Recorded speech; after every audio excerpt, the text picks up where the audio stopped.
Well, fans, college football fans, welcome into Oklahoma at the voice of college football. This is Oklahoma Sooners Live. I'm your host, Josh Mahler, and we are going to preview the Oklahoma-South Carolina game this weekend in Columbia, South Carolina. The Oklahoma Sooners' first road test, first true road test. Okay, I'm not counting going to Philadelphia and playing Temple. I don't count that. So we're gonna count this as the first real road game. You can also count, I guess, you had to go on the road to Dallas, but that's about as neutral of a field as you could possibly get. Oklahoma needs to bounce back off of a tough loss against Texas, one that Oklahoma really should not have lost. They shouldn't have, but they did, and I'll come out and say it. Oklahoma got dominated in that game. Up front, they got dominated just overall. And I know a lot of fans are trying to say, hey, if you take this out and that out, they didn't really get dominated, but Texas came there to play. And so Oklahoma wants to bounce back, needs to bounce back in a big game here. It's going to be a very crucial game for Oklahoma and a crucial game for Brent Venables as one of starting probably the most crucial stretch of games in his entire Oklahoma career, at least. This is a very crucial stretch of games for Brent Venables. And if you're an Oklahoma fan, I don't know. I have a hard time with fans that sit here and try to think of reasons and think of ways, and how to get rid of your current head coach. Brent Venables has not been good in his first 3 years. I know that. You know that. We all know that. Brent Venables knows that.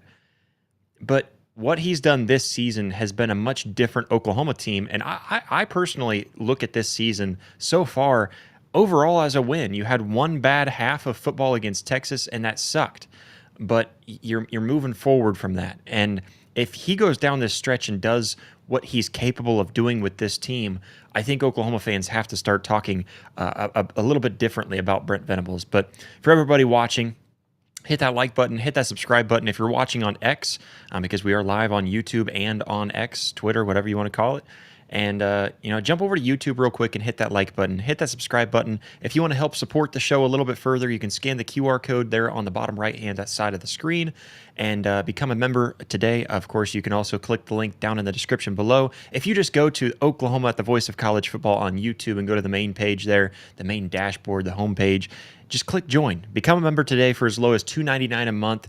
And it just helps us supports this channel here, supports our show, not just this show, but also Chad and Tyranny, helps us to where we can keep on growing and keep on doing bigger and better things. So become a member today. You can start as low as $2.99 for the Sooner Nation membership tier, and then you can step it up to the Boomer Legends Club at $4.99. You'll get even more as a great supporter. And then if you really want to go all in, Red River Royalty is at $9.99, gets you all the perks and helps support the show so much. And of course, free, easy way to support the show is just by clicking subscribe as well. If you're already subscribed, unsubscribe and resubscribe, just because why not? We're having fun with it.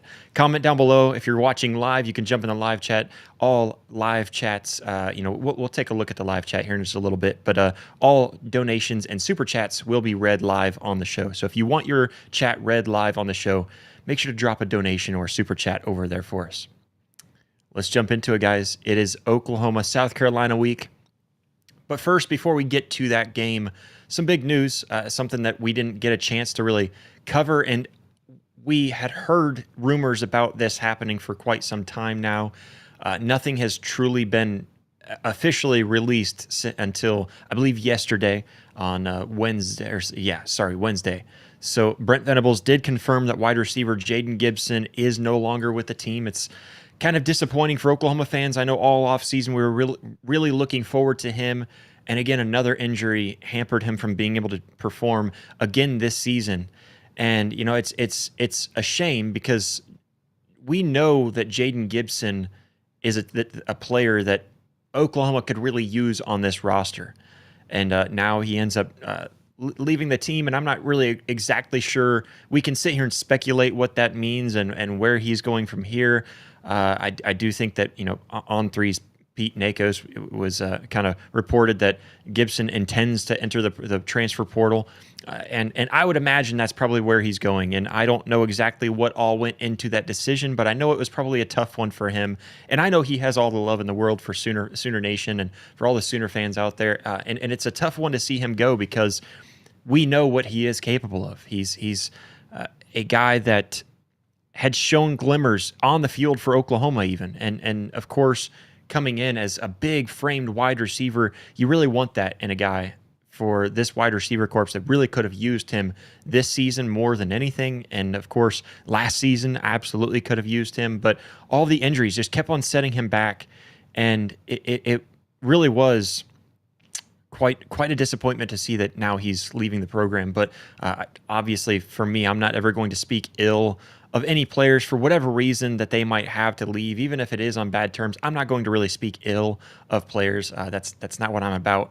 And so I do wish him the best. He was a redshirt junior. The last time he played was back in 2023. He had 14 catches, 375 yards on 14 catches, and 5 touchdowns. That's some pretty incredible stats for a guy that, was a redshirt freshman at that time. Am I doing the math right there? It's Jaden Gibson showed glimpses of what he could be, and he truly showed that he could be a main guy in that wide receiver room. And so obviously missed the 2024 season due to that knee injury, and then of course another injury after fall camp this year. And so it kind of raised some hopes for his return, and we kept on hearing reports that he's on track to come back, and we just never knew what that meant. And I don't think that it was any lack of him wanting to be back, because even wide receiver coach Emmett Jones, he was talking about Jaden Gibson, and he was talking about how he was being engaged week in, week out. He was engaged with the team. He wanted to make his way back, and so he's been praised by this coaching staff. And so by no means do I think that he just gave up. It's obviously, hey, things aren't working out here, and I need to change something up to kind of get myself on track. And I don't know that leaving and going to a new program that he necessarily thinks that he can just miraculously be healthy there, but it is just kind of a, hey, I need to try to do something to kind of kickstart something new. I can't keep on going through the same routines that I'm going through, and I don't know. I don't know what exactly went through that, but I know it's got to be a hard decision for him. So I hope all the best for him. Obviously, with his departure, it kind of opens up that other receiver slot, but it's not really going to affect the current rotation, obviously, because he hasn't played since 2023. But you still got Deion Burks and Keontez Lewis, who is listed doubtful. I don't know. I haven't checked that today to see what the update is there, but apparently Keontez Lewis was showing up as doubtful. Still got Isaiah Satania, Giovanni Gibson, who's now healthy and taking some of the reps. So I think you're going to see just fine. It might be the fact that the reality of this depth chart is starting to come upon him, where he might be able to make it back here in a couple weeks, but even if he were to make it back, does he get any playing time? I don't know if that went into his decision at all, or what all went into his decision, but I'm going to respect his decision. I get it. It sucks. I don't like this day and age of seeing players that are currently on your roster just leave so easily, but I get it. I get it, and I don't ever really blame the player. I don't. I think obviously if we are frustrated about that, then the rules need to be changed, not really the players. It's not that there's anything wrong with the players or anything like that. I don't like when people attack the players for especially decisions like this, where Jaden Gibson's just been out for so long. I don't know what all went into that decision, but again, I'm going to respect that decision. But Jaden Gibson gone, and no longer a Sooner. Let's get into Oklahoma a little bit, and first starting off with some things that they really need to fix. And obviously one that we've been talking about this week, and honestly, we've actually been talking about this all season, is finding a way to fix the run game. What is Oklahoma going to do to fix the run game? Because it's been atrocious this season. It really has. It's been horrible. So kind of going through, it's been the most concerning thing about this offense, which we would not have thought to be the case coming into this season. And I made the statement, And I forget who I was talking to about this. It was last night on SEC at the Voice of College Football. I made this statement, and I might be wrong. If there's any offensive linemen out there, please correct me if I'm wrong. I feel like run blocking would be easier than pass blocking. Just because the way that my brain works, I look at it, and I don't know too much about the offensive line. I don't know hardly anything at all about the offensive line. I've never really studied anything on the offensive line. You can look at me. I'm not built as an offensive lineman. I was a wide receiver, DB.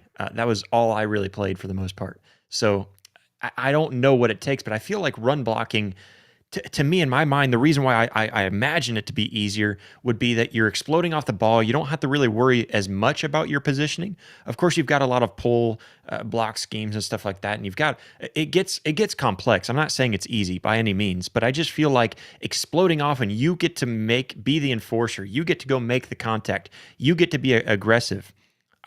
That's the way my brain is working, and so I should get somebody like Gabe on to really kind of correct me there on the offensive line and help me understand that. But Oklahoma has been just fine in the pass blocking. They've not been 100%. They've been right around, honestly, if we were to grade it, and I think even by PFF, they're right around that 70 to 75% mark. But the run blocking has struggled, and I look at that, and it just doesn't make any sense to me. It's a question mark in my head how you could be so good at pass blocking, and they're not phenomenal. They're not great at pass blocking, but they're good. They're solid.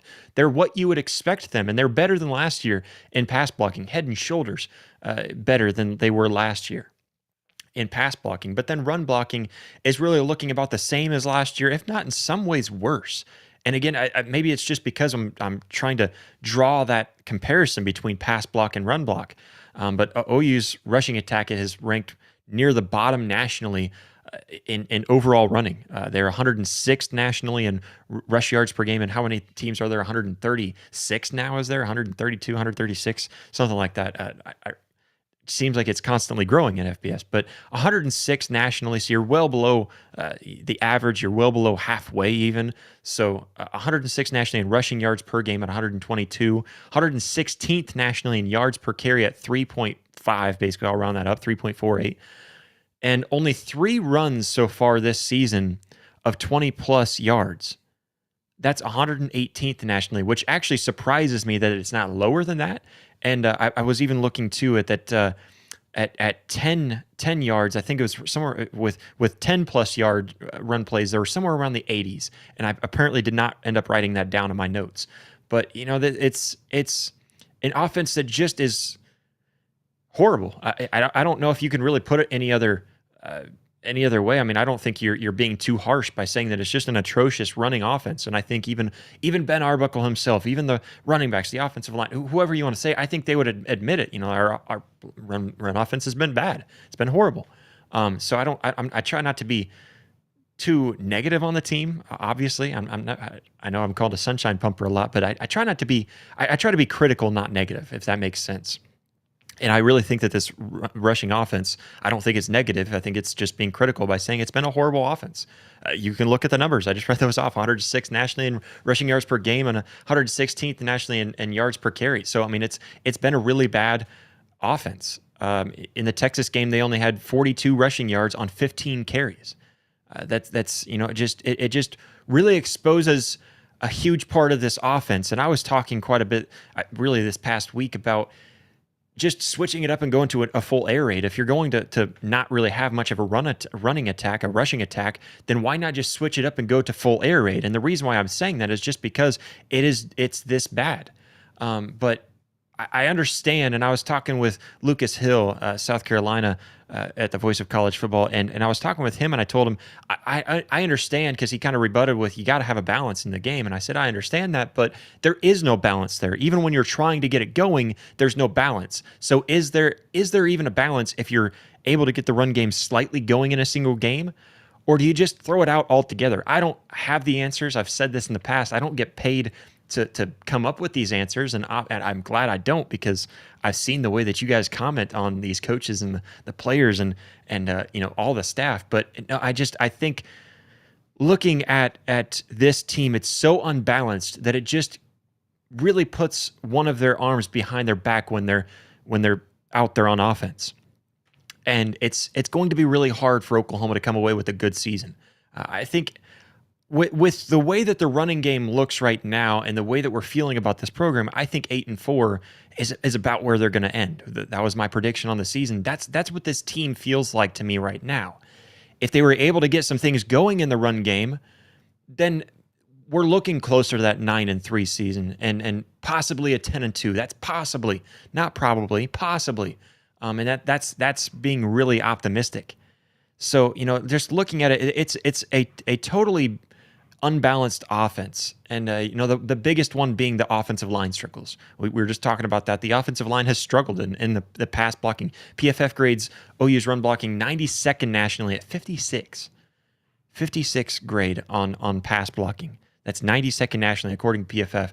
The tight ends, obviously, have also been very, very lacking in the pass block scheme. And some of that, with a guy like Jaren Kanak, it's not that he doesn't have the willingness to go and be aggressive. He just doesn't have the footwork. He doesn't have the technique, and he's just not good at it. The other tight ends as well. I mean, I really haven't seen a whole lot. It's been mainly Jaren Kanak, so that's why I pick on him a little bit. But then of course Carson Kent, and we've even seen, the other tight ends in there as well. But I think when you just look at this pass blocking, or sorry, not the pass blocking, but the run blocking, it just hasn't worked. I think ultimately it comes down to being very specific. I guess maybe less specific. Maybe that's the way I'm going. I feel like you just have to break this run blocking down and make it elementary. Explode off the ball and make contact and get the run game going. Force the run game to get going. Now, I will say that it's been a large part and due to a lack of reps at the running back position. I feel like you just haven't seen much at all. You've got Torrey Blaylock as your top performer right now with 68 carries, 290 yards, 4.3 yards per carry. So, I mean, he's actually obviously the clear number one at that running back position, but he's honestly higher than the team average at 3.48. So, I mean, he's been the best running back, but even at that, 68 carries really isn't that much when you go across the span of 6 games. So that's where it just makes it very, very blurry for me. Why are we not trying to run the ball more if it's not working? That's what I would be asking myself. If it's not working, I understand that the lack of production, but sometimes you have to let it get into a rhythm. In the last 2 years, I'll go back to last season, even though that doesn't fall on Ben Arbuckle, the run game hasn't worked because there hasn't been any sort of rhythm set in place. I don't know how you're going to get a running back going if he's only getting maybe 10 attempts per game. I don't understand how that logic lines up, and it's kind of a little bit of one and a little bit in one hand and a little bit in the other of we're not getting the production, but you're not getting the production because you're not setting it up and you're not allowing it to take form. And so I don't know. Again, I don't get paid the big bucks to make these decisions. You look at Javonte Barnes, he's only had 19 carries this season for 45 yards. Not very good, but again, 19 carries is not enough to really give you a good sample size of what he can do.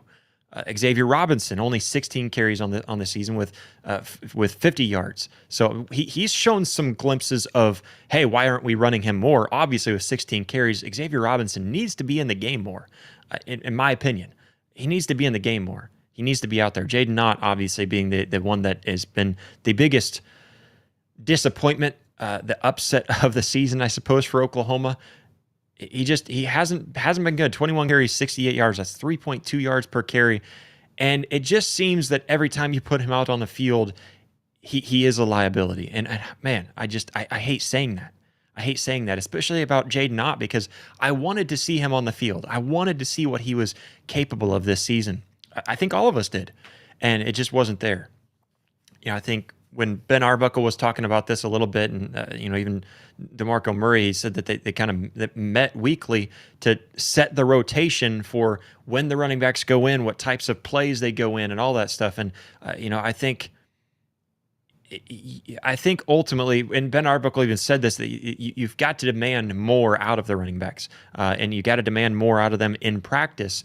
and get them comfortable, get them feeling right. I don't know if they're not giving them enough reps, if they're not going through the right the right types of drills for these running backs to get things set up in a place. And the biggest question mark too has been, obviously, I keep on saying obviously, because I think I am speaking a lot of very obvious, Captain Obvious tonight.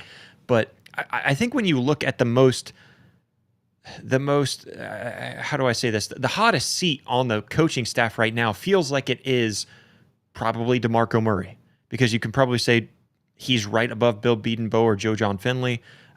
Joe John Finley might be above Bill Bedenbaugh as well from some people's standpoint. But I do think DeMarco Murray is one of them that's on the hottest seat right now. And that to me just doesn't make sense. How is one of the greats of Oklahoma, and even when he went into the NFL, he showed off how good he could be there. I mean, this is a talented guy that knows what it takes to be talented, knows what it takes to get there, knows what it takes to succeed. How is he not able to get this team rolling? And how is he not able to get these running backs in a position that he was in college? And it doesn't make sense to me. I guess some people just aren't meant to coach. Is that the answer we go with?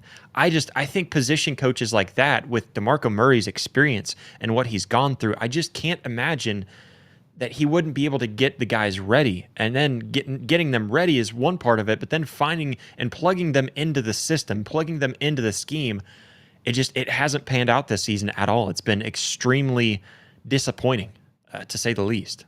Big picture is, I think you've got to get blocking consistency. You got to get a clearer rotation, and you've got to have a commitment to running the ball to take some of that pressure off of your quarterback. John Mateer has been the guy, and without John Mateer, as you saw in the game against Texas, and I'm going to say without John Mateer because I don't think he actually showed up for that game mentally. Without John Mateer, this offense seems very stale and very stagnant. Yeah, they can score 44 points against Kent State, but what can they do without John Mateer running the ball, without John Mateer passing the ball, and without him being mentally prepared and physically prepared even at that as well? So it's been, questionable to say the least, and you've got to get that going in order for this offense to finally have some sort of balance. It's very crucial for this offense going forward. I'm going to jump over to the live chat because you guys are active over there. Please jump in the live chat, hit that like button, hit the subscribe button. If you want to support the channel a little bit further, scan the QR code there on the screen, or click the link down in the description below. Go to the home page of our channel there on YouTube. Become a member today for as low as $2.99 a month to help us keep on growing, help us keep on doing bigger things. All donations, super chats will be read live on the show. Clem Curry in the chat, he says, I'm going to be at the game Saturday, Boomer Sooner. I'm stationed at Fort Jackson, Columbia, South Carolina as a drill sergeant. It will be my first time seeing Sooners play. Boomer Sooner, I'm stationed. Okay, yeah, I mean, hey, thank you very much for your service. Congrats to you, man. Like, your first time getting to see him. It's a big-time game, too. I'm very excited for you. So, yeah, thank you very much for your service. Appreciate that. I've got some military family, and obviously just huge appreciation out to everybody who's military. So very excited for you though, Clem. Hope you have a great time, and hope they win for you on your first outing there to see the Sooners play. Let's see here. Going through the chat. Jesse, what's up, Jesse? He's in the chat. He says, I think it's as simple as getting at least 5 dudes and a legit SEC tight end. That sounds simple. On paper, that's simple. And you know what? That's the reason why I have a hard time putting Bill Bedenbaugh on the hot seat. Look at what Bill Bedenbaugh has coming in and what he's currently got at the with the young guys on the roster right now. It's really hard for me to put him on the hot seat because, man, like he's bringing in talent that we know can do something in the future. Michael Fasusi and Ryan Foje. You've got Kenny. I keep on bringing up Caden Penny and why do I keep on drawing a blank on Cooper Hackett's name? Cooper Hackett coming in as well. So you've got some guys coming in that you know have the potential. And so is it as simple as just waiting it out and letting those guys take their place? I don't know. I do see a comment coming across all the time. Eddie Pierre-Louis needs to be in the game at all times, and I don't disagree with that at all.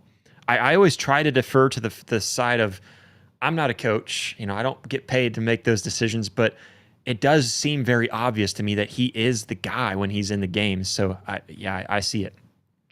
I see it for sure. Jimmy Satterfield, what is up, Jimmy? He says, have to find a run game because points will be hard to find without it. Points will be extremely hard to find without running the ball. At least finding a consistent run game. It doesn't have to be anything where you're running for 250 yards a game. If you can get over that 100-yard mark, I mean, just consistently and, I'm not really easily, but at some ease, to be able to find your ways to get to that 100-yard mark and not have to run your running back, not have to run your quarterback, who is a running back at this point. That's what I think is really crucial. So I think that's. I mean, you do need a running attack. You need it. You need it, especially getting into this long stretch of SEC play coming up. Stacy says, "You're not the sunshine pumper. I am with 10-2. It's on the table. It's on the table. Hey, 11-1 is on the table, Stacy. So yeah, I mean." I think you look at it, and I really do feel like right now it feels to me like this is an 8-4 team unless they show something this weekend, because the confidence is gone. I'm with everybody there. I'm not. I said that from the get go. Everybody wants to say, you're.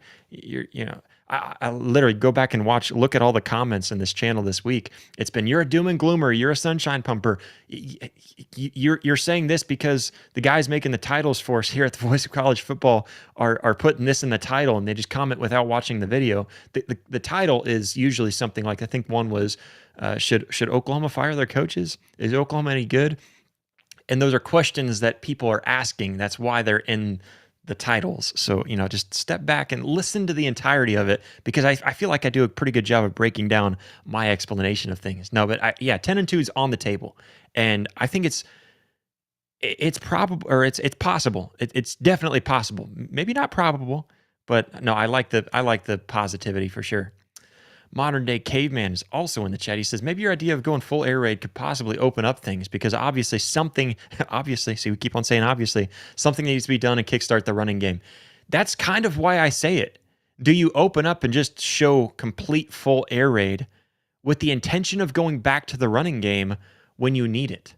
Because you open it up and teams are now like, all right, listen, they can't run the ball. We're stepping back. We're playing cover 3, we're putting a spy in the middle. We're doing different things to make sure that they're not going to get out of place in their passing game, because you can't run it on us. You're not going to get anywhere with only running 10 times a game, 15 times a game with your running backs. And then when you get down to it and you see a team prepared that way, bam, then you attack the run game. And maybe that opens up. You start to get the confidence building in those running backs, because they just had a couple of 10, 15, 20-yard running plays. It's going to give them confidence. And guess what that does for the offensive line too? It gives them some of that confidence. And so I'm not saying that you just open it up to air raid and just stick it there. But like you said, Modern Day Caveman, it's about kickstarting that, and getting that thing going. You go away from it to open it up in the future maybe. And that's kind of what I had in mind. So yeah, great comment. Thank you guys for jumping in the comments.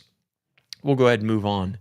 John Mateer obviously did not have a good game against Texas. We can sit here and we can complain about it and cry about it, but that's not what John Mateer did at all this past week. It was definitely, without a question, obviously, we'll keep on going with that as the theme tonight. Mateer had his worst game as a Sooner. It was absolutely his worst game as a Sooner. He had 197 total yards, 3 interceptions, 6 points up on the board as an offense, and not John Mateer's 6 points. That was all from Tate Sandell. So then the offense even had a season low 258 total yards. It was a horrible showing. Again, not trying to be negative, I'm being critical. It was John Mateer's worst game he's had as a Sooner, hands down, obviously. And I think that you look at how he performed in that game, and he said it right after the game.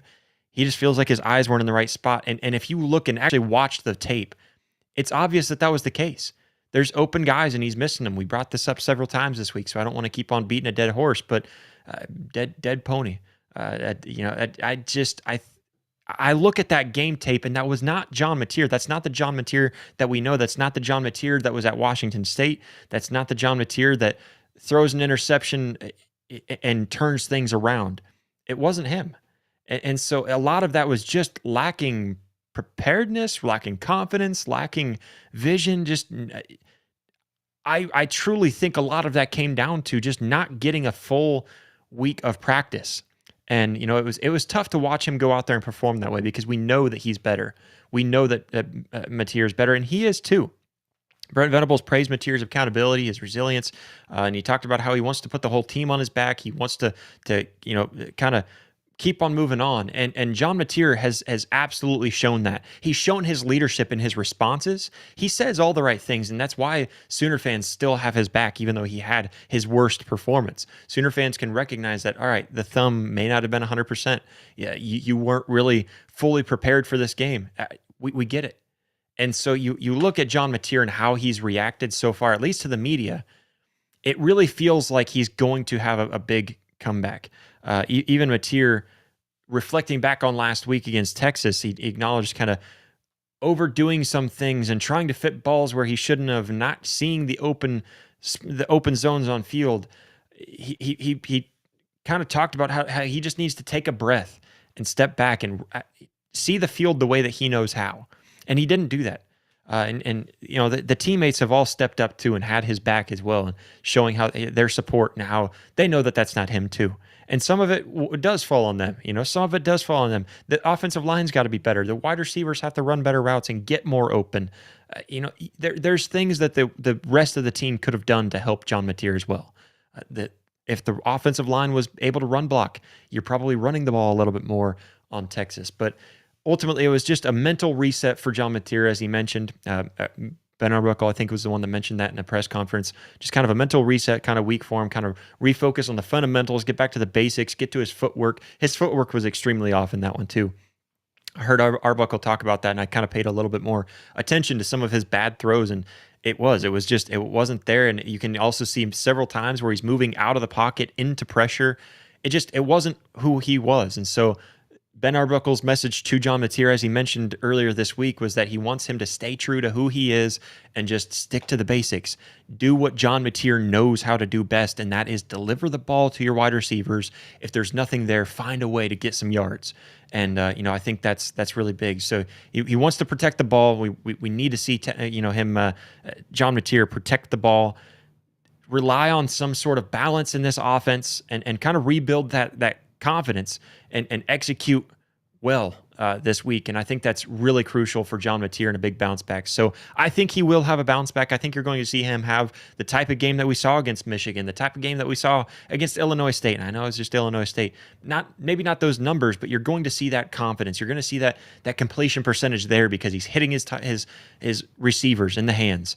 And his receivers aren't going to be dropping the passes like Jaron Kanik on the first play of the game. Come on, Jaron. Giving him a hard time because I love the dude and I want him to succeed as well. So it's going to be all about winning the turnover margin. That is huge this week. You've got to win the turnover margin, and especially for John Mateer, put the ball in the right spot. Let's get into the actual preview of this specific game. Not just talking about our team, but talking a little bit about South Carolina as well. The spread is right around that 6 points. You got 5.5. Oklahoma's a favorite. Could have been more if they would have beat Texas, right? Total of 43.5. That I'm going to tell you right now, I would smash the under. I don't know, unless Oklahoma just finds a way to just go off and scores 30 points on their own. I don't see that hitting the over. So hit the under. Maybe I'm wrong. Let's see here, because what is my prediction? Yeah, hit the under. My prediction, I think, is well under that points total. So, anyways, Oklahoma's defense, it's going to be dominant. It's going to bounce back. It's not going to be the same defense that we saw against Texas. They're getting back to the basics, getting back to doing what they know how to do well. And you had a defense that just didn't seem confident in themselves, but then at the same time, they had an offense that wasn't collaborating well with them. They had an offense that wasn't getting going, so the defense was out there a lot. And that's never a good recipe. Obviously, we saw, again, there's that word again. We saw that last season. And this defense is not going to succeed if the offense keeps on performing like they did against Texas.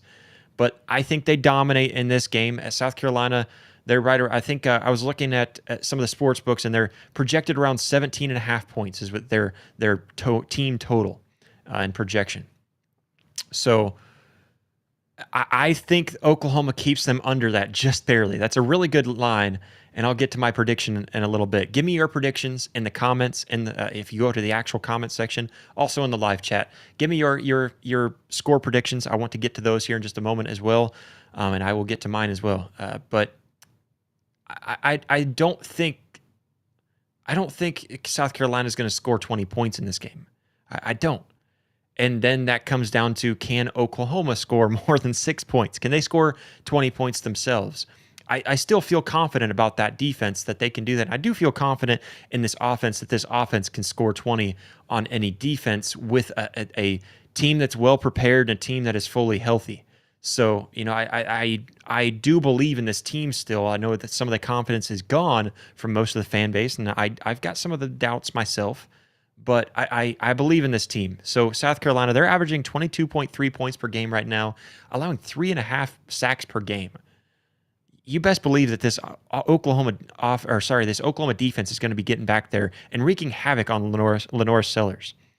Sooners have given up just 144 passing yards, 78 rushing yards per game. Still one of the best defenses in the nation. I just don't think that this defense is going to let up. I don't think it's going to be the same defense you saw a week ago. I think this is going to be a defense that comes out here and wants to win a championship. You heard that from guys like Peyton Bowen this past week, that talking about, hey, national champions, this and that. Now, his point was kind of invalid, but I know what he's saying. In today's college football, it's going to be very tough for an undefeated national champion. And you know what? You're allowed. Really, anybody is allowed 2 losses in today's college football. Now, once you get to the 3-loss mark, you're probably not getting in unless you get some kind of fluky scenario where one of those, the third loss is against an out-of-conference opponent and you make it to the conference championship the way that Clemson did. But no, I think it really is that day and age where 10-2 gets you in the playoffs. You're just about certain to make it 10-2. And guess what? 10-2 teams have already won the national championship in this current playoff format, which just started last season. Ohio State won after going 10-2 on the season, didn't even make it to their conference championship, and ends up winning it. So the point is that there's still hope. Now, is there a lot of hope? Is there a lot of confidence? Maybe not, but there's still hope there. And this defense has not lost confidence. They know that they're good. They know that they're still one of the best. OU ranks second in the SEC in sacks at 4.2 per game. Allows only 25% of their third down conversions. That number skyrocketed. It was at 17.4 before the Texas game, and now up to 25%. Texas absolutely dominated in the second half on third downs, and they've got to get back to what they know best and being good on third downs, forcing those 3-and-outs. That's what this defense loves to do. And of course, Lenore Sellers, he's got the potential to kind of go off.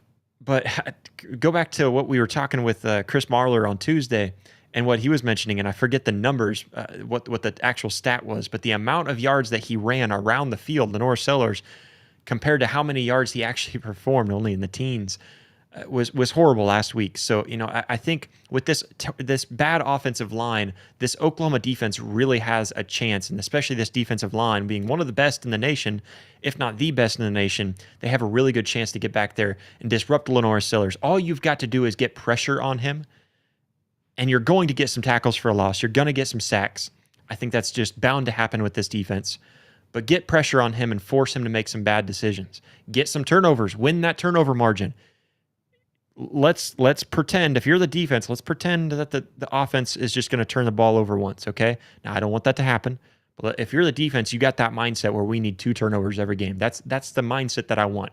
Not necessarily that you expect the offense to have 2 turnovers, but you just have a turnover, but you have that mindset that you're striving for 2 turnovers because you're going to win that turnover battle. That's what you got to see from this defense throughout the rest of the season, really, especially through this long stretch for Oklahoma.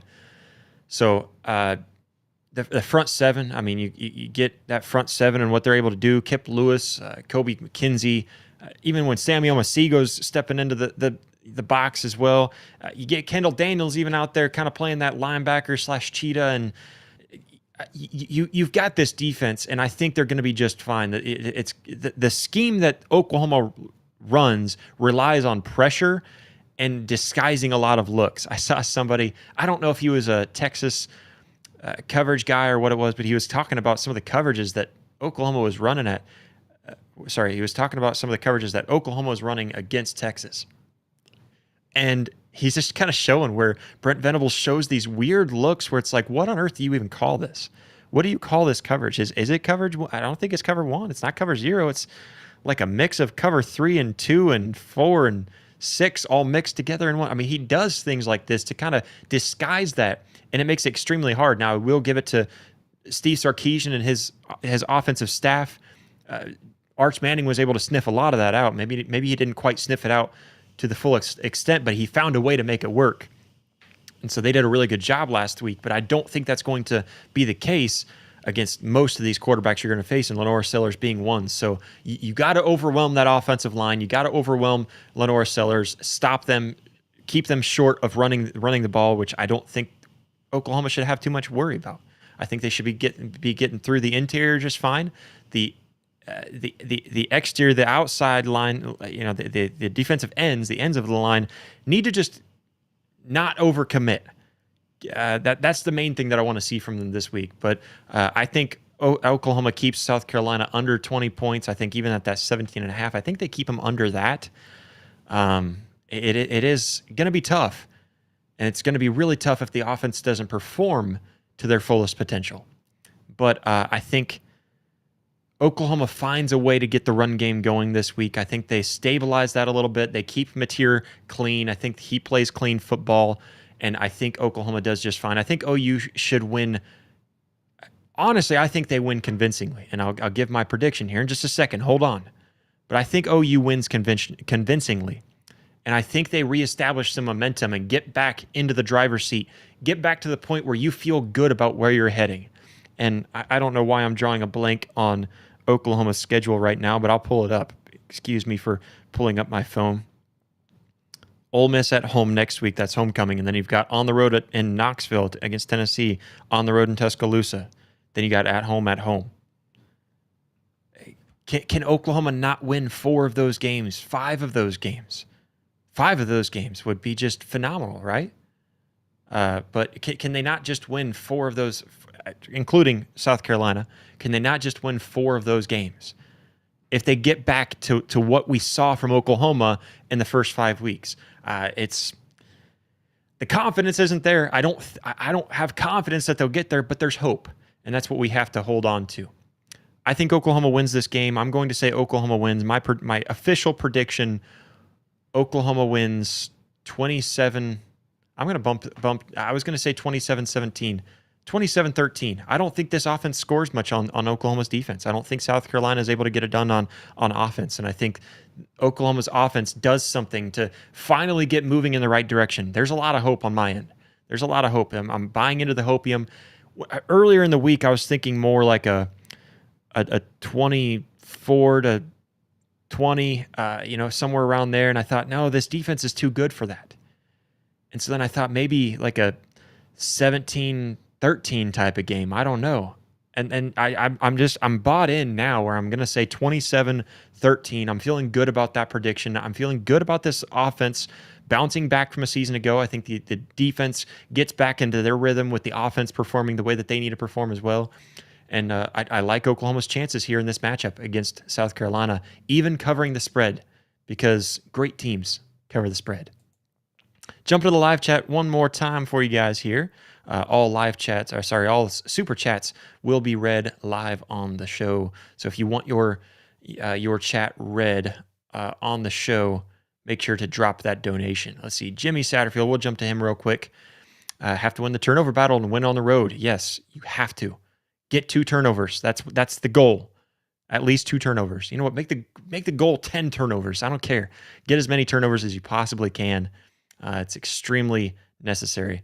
Modern Day Caveman says offense needs to step up. Has to step up this weekend because the defense will already have their hands full with Lenore Sellers.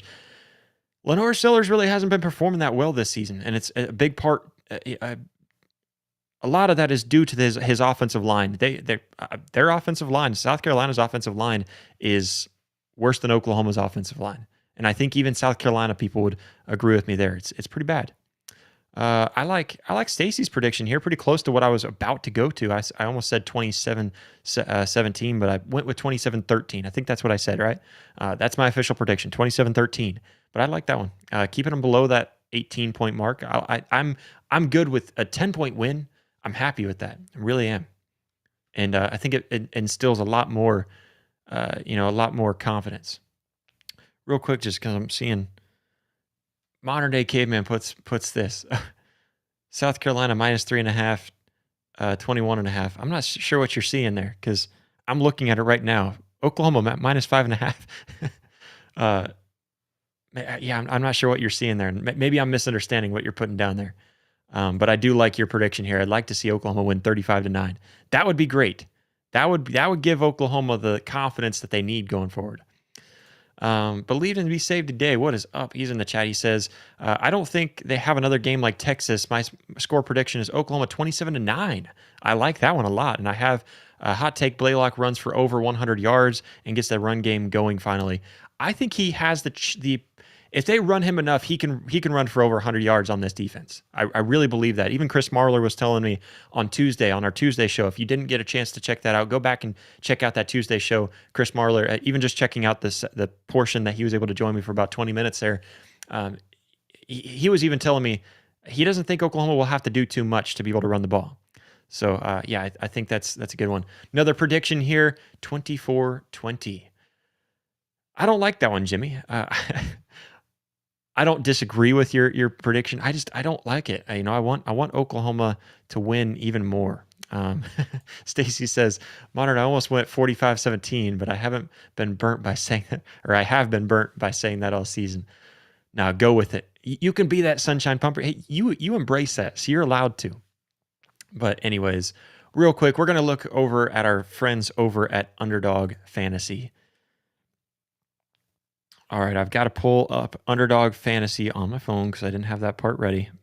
Apologies there. But Underdog Fantasy, it's a great platform, great way to get yourself involved in the game. It's a fun way to do it. And so absolutely go check out Underdog Fantasy. Go just download the app today. You can get signed up. New customers play $5, get $50 in bonus funds. That's $50 free money that you get to just play. And if you win with that $50 they gave you, you win it. It's all yours. And so it's hard to pass up free money. And so, just put $5 in, play $5 if you're a new customer. Get signed up with that link down in the description below. And you can use the code VOCFBOU to play $5, get $50 in bonus funds. Must be 21 or older. Gambling problem, please call 1-800-GAMBLER. Let's get into it. All right. So we're going to look through here. This is what we've been doing every week. And I didn't put my record down. What the heck? Somebody's failing me in my notes. My notes that I put together. Somebody is failing me. And I meant to have the record down to kind of show. I know last week we did bad. I know we did bad last week. The week before we were 2 for 3. So if you were to flex that, you win some money there. All right. Let's look here. John Mateer. All right. We're gonna take this one. Okay, guys. And I might be crazy for taking it, but John Mateer, 230.5 passing yards. Do we want to go higher or lower? I'll come back to that. I'll let you guys pick. Higher or lower, 235 yards passing. It's at 235.5. So higher or lower. We'll come back to that. I want your guys' help there in the chat. I'm looking down through here, and there's some of these that I would take, but I don't want to take them. Tate Sandell, field goals made, 1.5. Higher or lower? And I'll come back to that. Tate Sandell, 1.5 field goals made, higher or lower? Let me know what you guys think. And then we'll go for a third one. Jaron Kanak, receiving yards, 32.5. Higher or lower? I'll give you a hint. I'm leaning one way on all three of these. All right. We'll go one more. We'll make it a 4-pick this week. All right, we're going 4 picks this week. We're going to go Torrey Blaylock, 46.5 rushing yards. I'm smashing that over.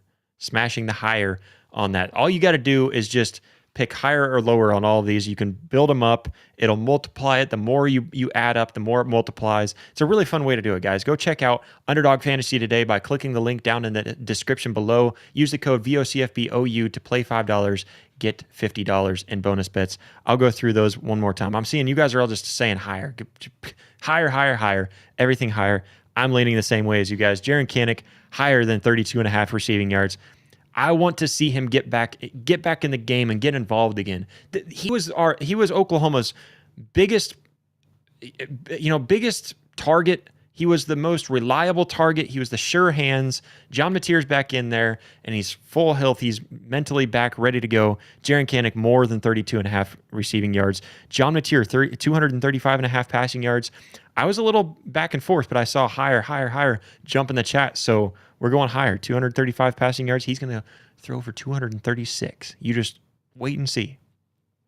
Tate Sandell, higher. We're going to pick higher than 1.5 field goals as well. And then Torrey Blaylock, higher than 46.5, because that is just ridiculous not to.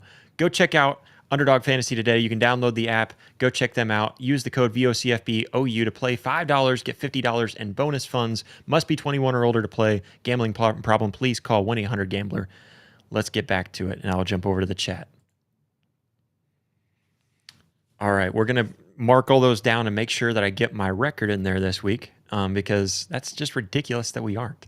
No, I love all of this, guys, because you guys are starting to build the confidence back into Oklahoma, all right? First, got to go back up to Sooner Yankee real quick because he's jumping in the chat. What is up, Sooner Yankee? He says 27-10 OU. I like that prediction as well. It's pretty close to mine. 27-13 is what I'm going with, but I like 27-10. I like 27-0. I like 45-0. But no, good pick. I like that pick quite a bit. But, of course, we're seeing everybody jump in the chat. Higher. Field goals higher. Kanak higher, way higher. Over. That's not how it's phrased here, but I give to what you're saying. And then going over to Stacy real quick. I wondered where Kanak was last week. He was non-existent. Just non-existent. And it was... I feel like a big part of that was the first play of the game dropped right through his hands. You have to catch that. That might play some of it, but another big part of it, again, was just John Mateer was not really full swing. It was not full swing, and I think that's kind of indicative there. I think the way that John Mateer played, I can tell that he wasn't prepared for that game. That played a lot of it. I do see Stacy says George Stoya reporting Barnes is doubtful for South Carolina. I didn't pull up the SEC availability report, so let me pull that up real quick. If I can type today, man. Availability report. We're going to click on football. We're not looking for basketball. All right, availability report for Oklahoma right now. Doubtful: Javonte Barnes, Keontae Lewis, Cade McIntyre, Logan Howland. Obviously, the out again. Out. We've got Troy Everett, Jacob Sexton, Jake Taylor, all out for the Sooners. You're not seeing Derek Simmons on that list. I know that was reported a little bit earlier today, but Derek Simmons not showing up on that availability report, so that is good. Jimmy saying, I have a feeling Barnes is done for the year. I have a feeling like Barnes. This is with no source backing this up, okay, guys? I don't have any kind of I don't have sources in here, nothing like that. This is just my gut feeling. I feel like Barnes might be done for the year, and I think he might be done as a Sooner. I hate that, but I think he's out. I think he's just done. I think he has shown time and time again the amount of love that he has for this program, and how much he's willing to put his body on the line for this program, and he just doesn't get the chances. He doesn't get the opportunity. He's hardly in there. So I hope that I'm wrong on that. I really don't like seeing players just leave, but I don't blame him. I think that this whole running back room is kind of in that stage right now. I think Xavier Robinson's another one that I'm worried about. I don't want to lose Xavier Robinson. I think he is a feature back. With Torrey Blaylock, him and Torrey Blaylock together in that backfield, that could be a dangerous backfield. We know it. We've seen it. And so, man, I really hope that's not the case. But yeah, I'm worried about who we even have left in that running back room. So, yeah. Let's see here. So, Stacy says, about to ask again who on the list will not be back on the team after this season. On that list and not be back after this season? I don't know. On that list, Troy Everett, that's the obvious one, I think. I don't know. Kind of looking through here. Yeah, I don't know. But I guess kind of ended that on a sad note. Oklahoma's taking on South Carolina this weekend. I'm excited for it, guys. It's a big opportunity for Oklahoma to bounce back. Apologies for the little bit of silence there, but I was just kind of thinking. We'll discuss more of that, for sure. I'll put a little bit of thought to that for you, Stacy, because I am kind of curious about this. I don't know. I just think that there are a lot of players that just aren't getting their opportunity where it's due, I think, and it feels like you're telling them that. It feels like you're telling them that they're not good enough or that they haven't worked hard enough in some regard. And I think Xavier Robinson definitely is in that boat. And so, yeah, anyways, big time game. Oklahoma can bounce back this weekend, give Oklahoma fans a lot of confidence, especially if a lot of our score predictions are true. So 27-13, that's my official prediction. I'm going to let you guys all go. But again, please hit that like button, hit that subscribe button. Thank you so much for joining tonight. If you want to support the channel a little bit further, become a member today by clicking join on our channel. Click that link down in the description below. Join and become a member for as low as $2.99 a month. It helps us just keep on growing and doing bigger things here. We want to do more with this channel and do more as a community, and we can't do that without your guys' support. So please become a member today for as low as $2.99 a month. We appreciate everybody so much for all the love, all the support. We're going to be cheering on the Sooners really hard this weekend down in Columbia, South Carolina. We'll catch you next time.